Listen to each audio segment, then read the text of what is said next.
We are delighted to present Dublin One City Many Stories, a unique video collaboration between the Irish Writers' Centre and Dublin UNESCO City of Literature, supported by Dublin City Council. Over the course of 6 videos, we will feature iconic writers from the past 50 years alongside today's contemporary and emerging writers.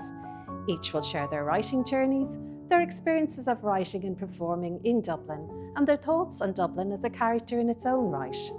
We will hear from writers making waves internationally, writers making Ireland their new home, and above all, writers who are adding to Ireland's rich legacy of literature on the world stage. I'm delighted to share with you the 6th and final video in this series, which I hope provides some rich insights into the lives and influences of our writers. With our final offering, we are completing our aim of sharing Ireland's rich literary legacy with one of our most celebrated and most loved authors. It gives me great pleasure to introduce Marian Keyes, an Irish Writers' Centre ambassador, in conversation with journalist and writer Madeleine Keane. I hope you enjoy.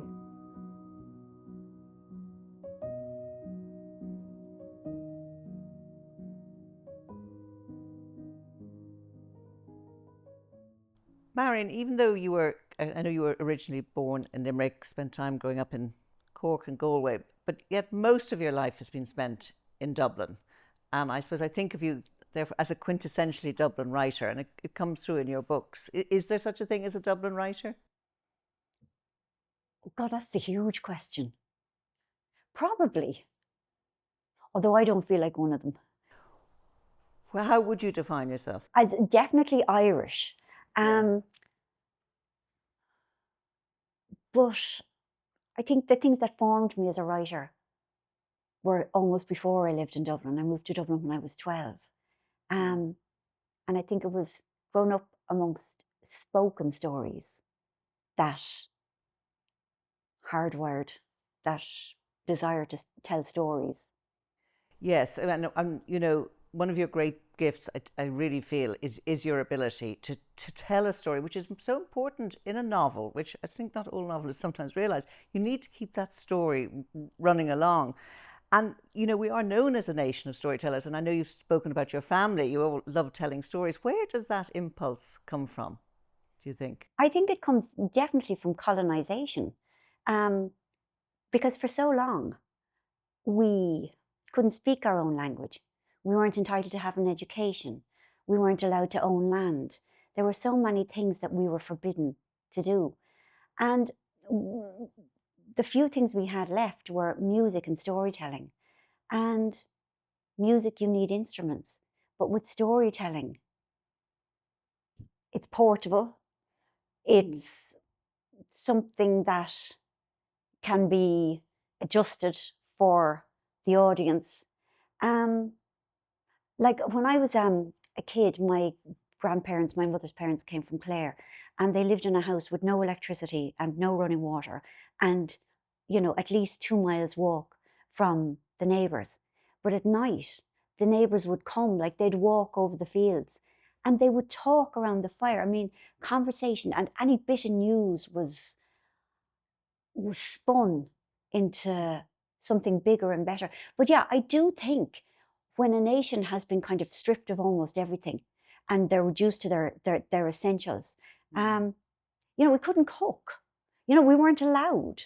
You know, potatoes were the only things that would grow on the crappy land that was left to us. So words and stories were our, you know, a way of defining ourselves and a way of communicating and a way of entertaining. I also think that telling stories, certainly in my view, is a way of keeping sane. You know, do you think we weave narratives to kind of make sense of the chaos, to understand this mad life and world we live in? I don't know. I mean, if you're asking, do I do it? I mean, I can't speak for anybody else. I mean, I write to kind of step into another world where, I know things are still hard, but I'm in control. I don't know if I'm doing it to make sense of the chaos. I mean, I think it's quite easy to make sense of the chaos. And the answer is a depressing one. But in fiction, you know, there's a chance to change the trajectory or to influence the outcome in a way that we rarely get in real life. Well, what's so lovely about your work is that, you know, you do bring this, you have this blend of darkness and humour.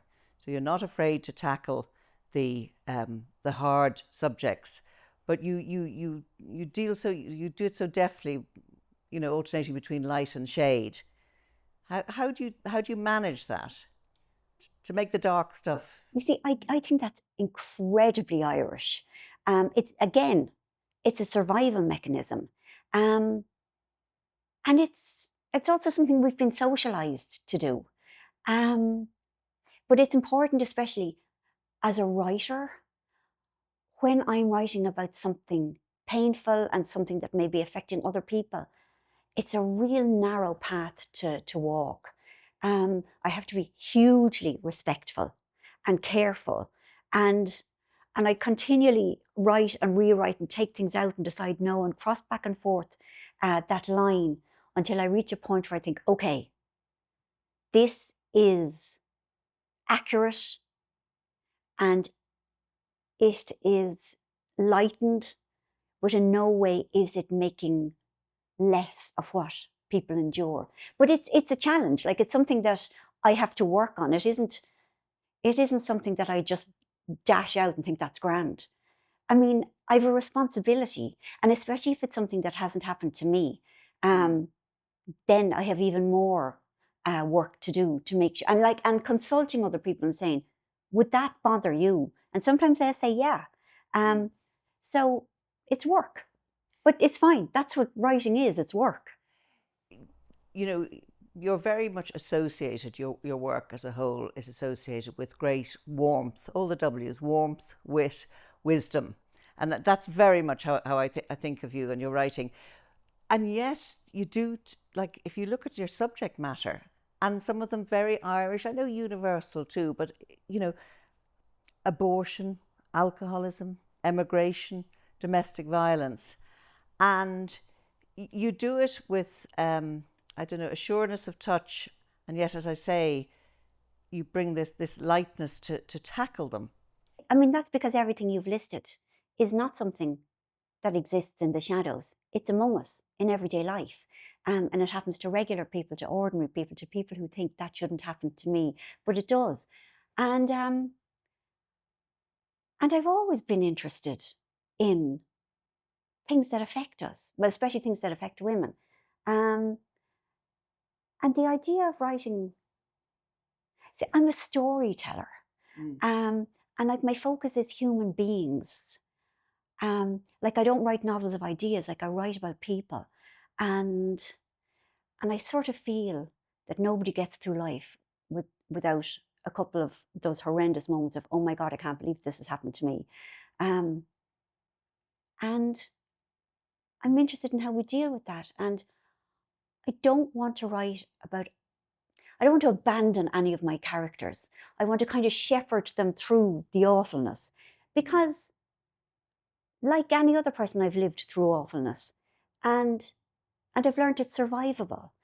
And that's kind of what I want for readers, to kind of get comfort, or to kind of think, okay, that wasn't meant to happen to me. I'm special and different. The disasters are only meant to happen to other people. But as it has, I realize I'm going to be all right. It's like giving advice to a friend or something, is maybe the urge. Well, that, you know, that comes through in the connection, and I think that's why, one of the reasons you're so popular and so beloved and have sold so many millions of copies, because you do connect, whatever magic it is, that you connect with people, and I think that's a very Irish characteristic as well. We're known for our warmth and our Céad Míle na Fáilte and all that, you know, and that, you know, rereading some of your work, going back to your work in recent weeks to prepare for this interview, you know, I was very struck by that. It's, you know, it's like the warmth of an Irish hug. You know, I mean, it is so true. Like, you know, I travel a bit. I'm lucky enough to go to other countries, and whenever I come back to Ireland, I mean, it hits me. The nosiness, you know, of Irish people, and the chattiness, like, people talk to each other in this country in a way that they don't in other places. And I really appreciate it. I find Ireland to be a very human place.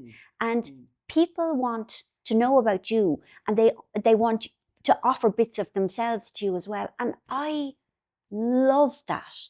And I don't think I really appreciate. I lived in London for a long time, and my priorities were different. But then when I moved to live in Dublin, back to live in Dublin, I kind of realised, well, first of all, you can do nothing in this country without like several thousand people knowing. Yes. And once one person knows, everybody knows. And I used to hate that, but now I love the feeling of being connected. And, you know, the fact that, like, you know, we joke about it, but if two Irish people meet in, I don't know, Australia, like, it's like we have 30 seconds to establish, you know, the common person we know. And like, it always happens. But yeah, that warmth is real. You know, you see it occasionally in other countries, like in Colombia. I was there quite recently. They're really nice there. They're really, really warm. And I don't know why some people are and some aren't. Because some countries aren't. Yeah, some countries aren't. And like, I mean, I feel for them. But they're good at other things, I'm sure. There's a certain type of middle-aged Irish woman who manages to combine low self-esteem and sadness with charm and resilience. And you just have them spot on. You know, you write them with great humour and sensitivity. I suppose, I mean, there's many examples from your work. I'm thinking of Amy in The Break and Jessie from The Grown-Ups. You know, do you resonate with this Irish? Yeah, I do. There is a person, isn't there? There is. I really like you saying charming. No, because that's how I feel about myself. I mean, I definitely have low self-esteem. I'm definitely easily intimidated. And then there are times when I'm not. And I find ways of navigating the world without being hugely different to how I actually am. You know, I don't put on a suit of armour. And I think in a way saying, you know, I have low self-esteem or I'm really daunted in this situation, that it makes things easier. And, you know, I really try to write characters who are very different to me. But now and again, like with Amy, it's like, okay, I'm back in familiar territory. I know Amy. It's very, especially with first person narratives, you know, to inhabit her. And yeah, like her emotional landscape is very, very similar to mine. And it's interesting that you say like a lot of Irish women are like that. I think they actually are. I do, my experience is, I think a lot, you know, some of them are faking it to make it and they, you know, but... Yeah, not exactly weaponizing the low self-esteem, but certainly making it part of the package. Making part of the offer to another person, kind of makes it easier. Yes. Than pretending it's not there. Yes, this comes to be overt about it. Yeah. Self-deprecation is a characteristic of many, though not all, I have to emphasise, Irish writers. But I particularly see it in you. And given, you know, you don't mind me saying that you're, you know, in fact, we're the exact same age. We're both going to be 62 soon. You know, and still, I feel it from you, despite your success, all you've survived, all you've achieved. Is it again back to an Irish thing? I don't know if it's an Irish thing. I mean, I think it's a generational thing. I think we had quite different upbringings. My mother was, and still is, immensely devout. And her idea of a woman was somebody who never made waves, never stuck their head up above the parapet. And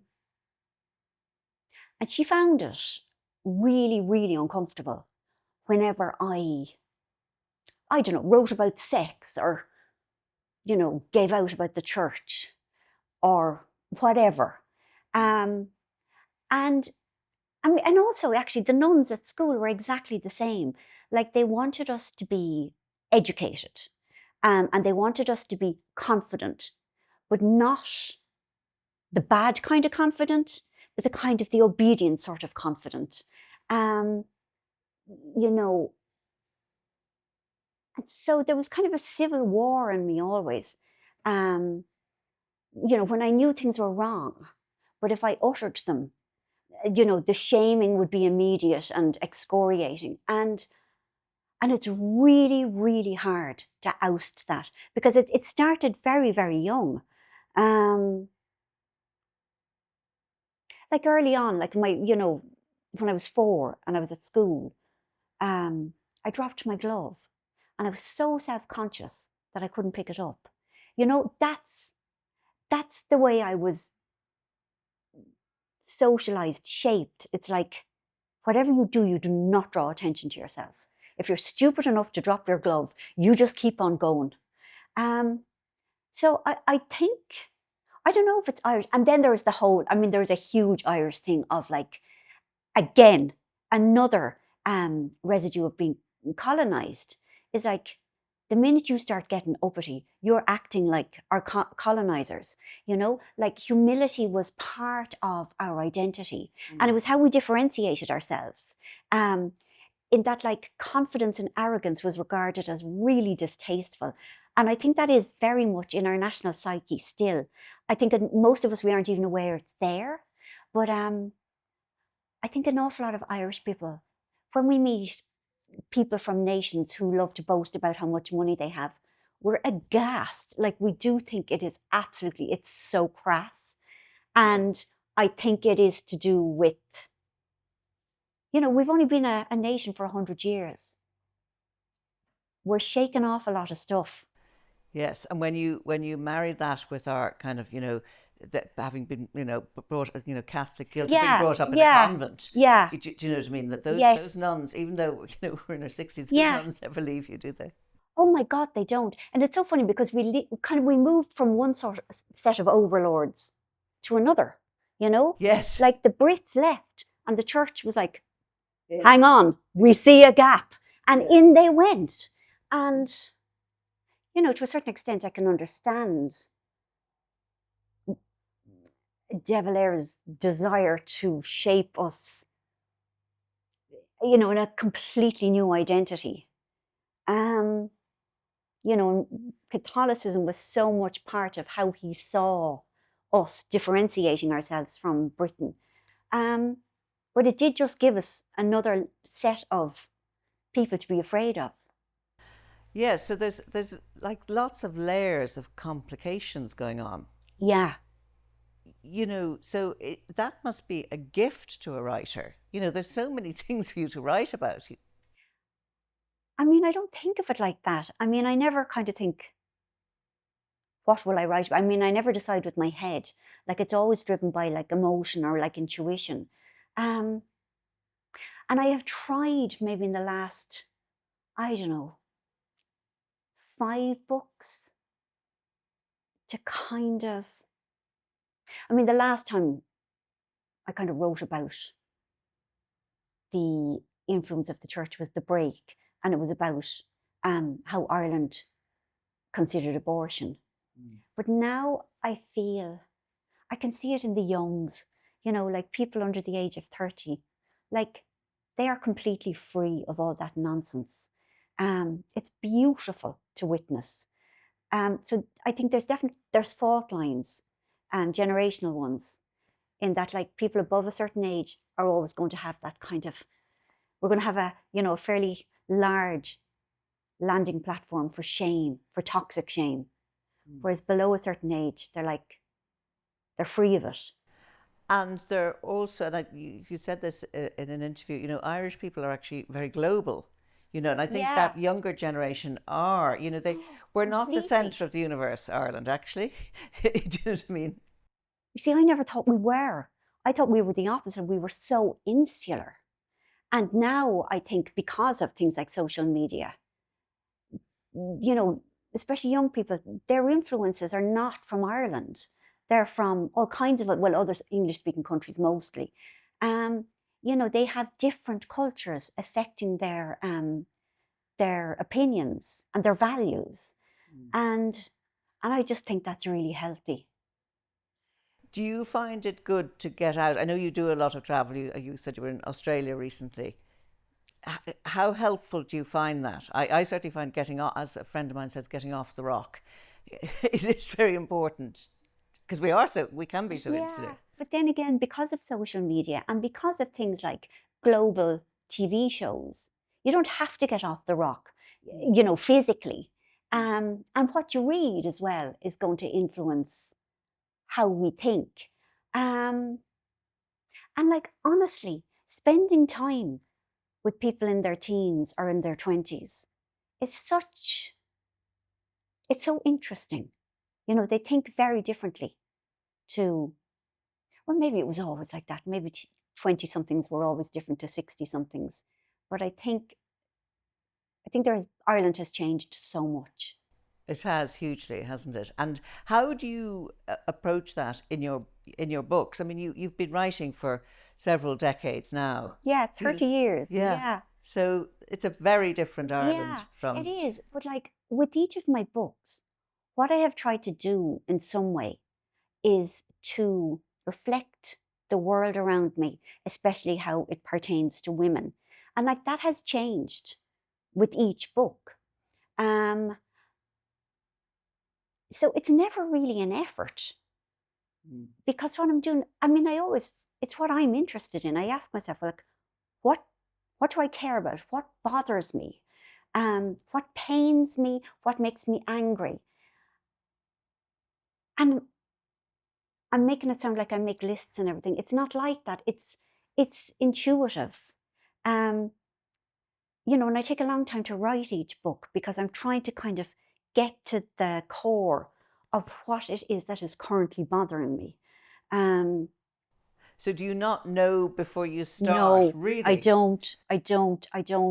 Like, I know nothing. It's like I have to build the entire world from scratch, including all the people. But it's really interesting. Like the book I'm writing at the moment, like I've had months of kind of feeling like I was pushing balls of glue up a hill. And then in the last week, something clicked and suddenly everything became clear. Well, not everything, but like vistas appeared. And I thought, oh, I see. That's what I want to write about. And the relief of that and the joy of that. Now I see a way forward. Well, one way forward because it's about a few characters. But one woman, you know, in her early 60s, hello. And it's about, I mean, yeah, she would regard herself as one as the kind of the liberal intelligentsia, and she meets somebody who is, he's very rich and he doesn't pay tax. And it's about this clash of values, and it's interesting. I can't wait. But so do you start with character then? Always. Yeah. Always. Because I just think, and I mean, they're always fairly recognizable. But like, it doesn't matter how ordinary a person is. Like, all human life is possible. Everything can channel through them. And of course, sometimes you return to a much loved character, like one of the Walshes. Yeah, I mean, that was never really a plan. I know, but it's how your writing has evolved, which is so interesting, and how and why that's happened. Yeah, when I wrote my first book, I put 5 sisters in it because I came from a family of 5 and I just obviously had no imagination. I thought every family had 5 in it. But I thought I could write 1 book, maybe. But I really worried. I had a 3-book contract. I was really afraid that I wouldn't be able to write 2 more and I'd be sued. Like, I was so scared. And all of it seems to have happened almost by accident. But when I wrote about all 5 of the Walsh sisters, I had no plans to write sequels because I don't approve of them, and I still really don't. But it was only enough time had passed that I thought, okay, I'm going to write about Rachel and Luke again. But even then, when writing a sequel, the character has to be the same but different. They have to be fundamentally the same but altered by not just the passage of time, but how society has changed since we last met them. But you did it brilliantly. I mean, it was so she was so utterly believable because, yes, she'd moved on, she'd grown up, she'd made mistakes, but she was still quintessentially her. Thank you. I'm really pleased. I worked hard. But do you know, the way we are. Yes. Yes. I'm still, that. Yeah. The kernel is kind of always that little girl. Yes. But we get reshaped by events and by societal shifts and by changes in our personal circumstances and what we have lost and what we have gained. And like we're always in flux, but it's like, where do I find this person? At what particular point do I find them so that I can write about them? And it's really important to get it right. I mean, especially with writing again, Rachel, I knew I had such a responsibility. And also because your readers sort of owned her virtually. They completely. Loved her so much. Yes, and the character of Luke. I mean, It was lovely. It was lovely to have that responsibility, to have written this book where it mattered to so many people. Yes, and they genuinely loved it so much, and we're so excited then. Yeah, it was so nice. She'd come back again. Yes. And again, Rachel, because the Walsh sisters are currently, the series is being made at the moment by the BBC? It's been made. Has been made and it's due to air this winter. It's due to air in November. Yeah, and that was such a delight. It was incredible. Like these 5 sisters that have existed in my head. Tony, myself, my husband, we went down to see the filming, and it was like, there they were. It was like they'd walked out of my head and they were wearing clothes and they had sunglasses and they had hair and they had funny jeans and they were absolute embodiments of the imaginary ones in my head. It was beautiful. And filmed in Ireland. Yeah. Yeah. That must have felt very, very special. I mean, the BBC filming your novel in Ireland. Yes. It was lovely, and it's been sold around the world. But and then Netflix is about to make The Grown-Ups. Yes, it's starting filming in August 25, and it will be out sometime in 2026. But that'll be an 8-part series for the first series, and they're hoping that there will be a second series.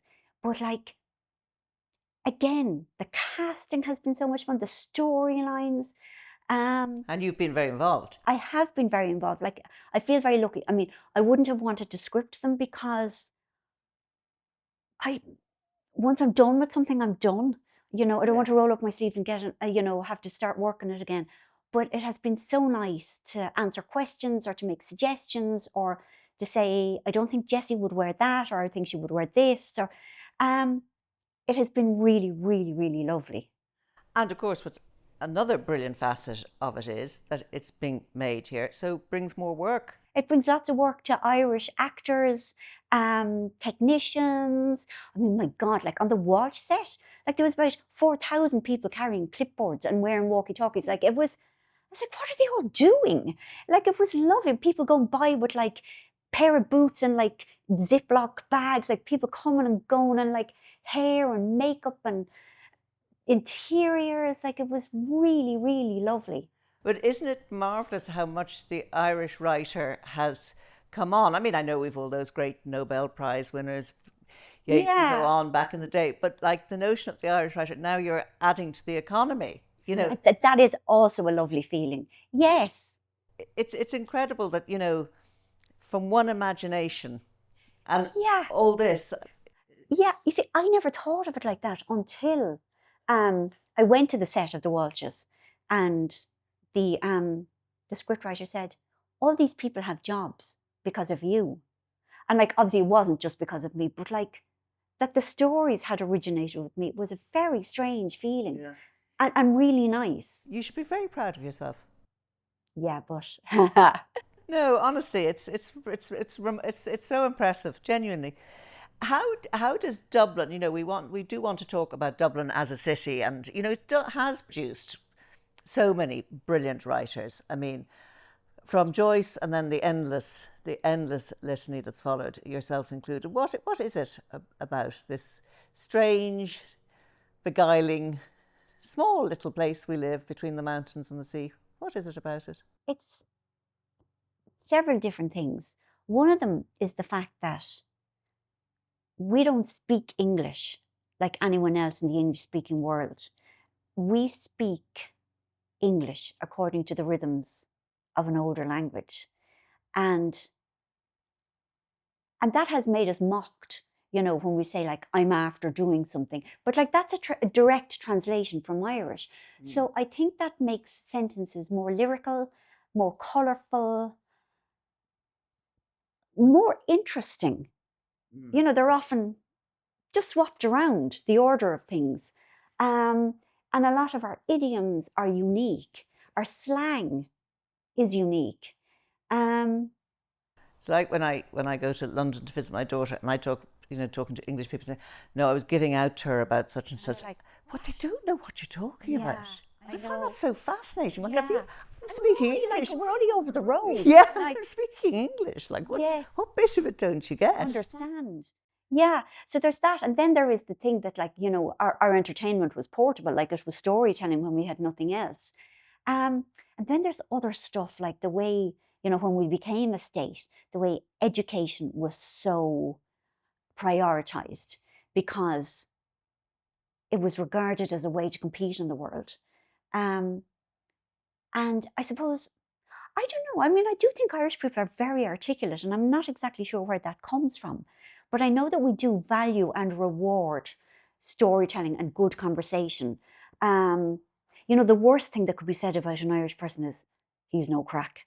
You know, like if a person can't be funny, if they cannot entertain you, if they're going to tell you a story and just give you the facts, we don't want to know. So I think it's quite an arena that we're in. You know, we have to up our game, you know, if we want to survive. You know, and I see people who aren't Irish, like trying to compete with Irish people in a just having a conversation, and they're not quick enough, they're not witty enough, and they're like, they're just left out. So I do think in many ways, like invisibly, it's rewarded. Your characters are definitely, I feel, you know, that the vernacular of Dublin is in your characters. And I was very interested to ask you, as a writer, you must be aware of that. Like there's going to be a funny way of describing it, or having the two girls having a conversation. I mean, that's the thing though. I mean, I think most countries probably use slang in day-to-day chat anyway. But like you said, maybe people outside of Ireland don't know what Irish slang is. And it's funny, when I wrote Watermelon, my first book, and I was so afraid it wouldn't travel, I really thought nobody outside of Ireland would be interested, because it's about Irish people living in Ireland and speaking, you know, in the Irish vernacular, like it's all Irish idioms. And I was wrong. And I mean, I don't know how they translate it, but it still touches a chord in other countries. But you know, coming back to the Walsh sisters, when I was voicing the most recent audiobooks, I realised that the five sisters each identify with a slightly different strata in Dublin, or stratum. And that Dublin is a city of, you know, dozens of tribes. And that if you're going about your daily stuff, we're all code changing the whole time. Explain what you mean by that. Okay, Dublin, you know, for quite a small city, has like several accents, and several kinds of slang. And I think very few of us are unable to resist the need to kind of fit in. So if we get into a taxi and the taxi driver is talking in a certain way, I think we'll start harmonizing. And do you think we change as we move between air codes? I do. Maybe not hugely, but I think we almost regard it as good manners. You know, because I've never really felt like Dublin. I mean, Dublin is my home, but I don't feel like I'm from Dublin. And I've always had that kind of distance on it. And there are so many different classes. There are so many different Dublins, aren't there? There are so many different Dublins. There really are. And you know, the differences might be small, but they are there. And yeah, one of the things is like Dubliners really, really value being funny, being witty. And again, that's back to the vernacular. Yeah. At one stage, reading one of your books, and one of the characters, a woman, she's describing this guy she fancies, she's like, he's a literal ride. And I just burst out laughing. I said, that is so, it's so Irish. Yeah, it is so Irish. Yeah. You know, you couldn't be anyone else, but Irish. Yeah, but Dublin. Yes. What's it like when you're recording your audiobooks? It's absolutely lovely. It's funny, for years I didn't do it because I had recorded a non-fiction a long time ago, and it was grueling and incredibly boring, and it took forever, and we kept losing work because the machines could pick up like me blinking. But now the technology has changed so much, and it was so lovely. And especially with the 5 Walsh sisters, you know, doing all their voices. I mean, they're all from Dublin, they all live in Dublin, but they all have slightly different accents and slightly different idioms or slang. But I've loved doing it. You know, I'm just sorry that I didn't do it much longer ago. So you're going to keep? I am. And it's such a laugh. Like the man who is my producer, I absolutely love him. He's great fun, and he really kind of minds me through it. And like, one of the main reasons I want to finish the book I'm writing is so that I can get to spend time with him again. Like it's a really nice feeling to think that I am speaking directly into the ear of a reader. It feels very intimate. And also, I think your books, and not all books, but your books deserve to be spoken, as it were. You know, because you can, I certainly, when I'm reading your characters, I can hear them talking. You see, that's from living in Ireland. I noticed when I moved back to Ireland, which was, God, a long time ago now, but like, so much of the information in my books is delivered via dialogue. And that is because I live in a country that values dialogue, that puts a premium on it. And I think that like, it affected me almost immediately and kind of subliminally. And it's all about talking. Yes, it is all about talking. And, you know, anyone who's tried, I mean, dialogue is notoriously difficult to write. And yet, I think that's why we have so many good Irish writers, because they're just attuned to it. They're attuned to it, and also we're immersed in it. Yes. Maeve Binchy told me I did great dialogue. I mean, this is quite early on, and my God, that's never left me. You know, because I didn't know, and I was so proud, and I remain proud. But I think definitely it's important to us, and we're surrounded by it, and we do it well. You know that thing, like Irish thing of like, why use one word when 4,000 will do? I mean, I think that, you know, there's always addendums and there's by the ways, and and I love that, and it might drive other people, other nations mad, you know, efficient nations, but like, words are free. Well, conversation is free. And of course, there's so much around us, and Maeve famously, you know, eavesdropped, and like the stories you hear, and you know, like, and I think that is a particularly Dublin thing. The things you hear people coming out with and saying, it's unbelievable. Yeah, people don't seem to realise that other people can hear them, or else they don't care. It's great. And do you pick up stuff that way? Not knowingly. I kind of feel, I wouldn't like to do it kind of deliberately.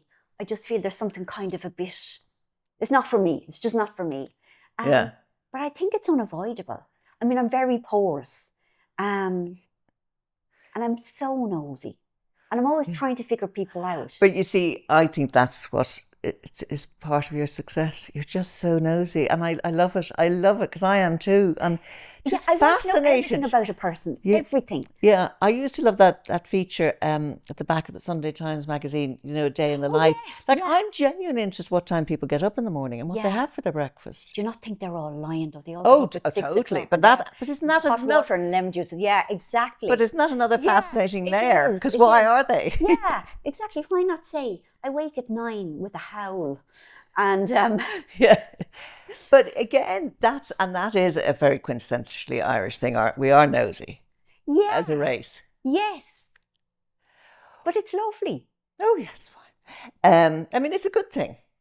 As in, you want to know about other people, Yeah. other people's stories, and are they okay? And like we're kind. I do think.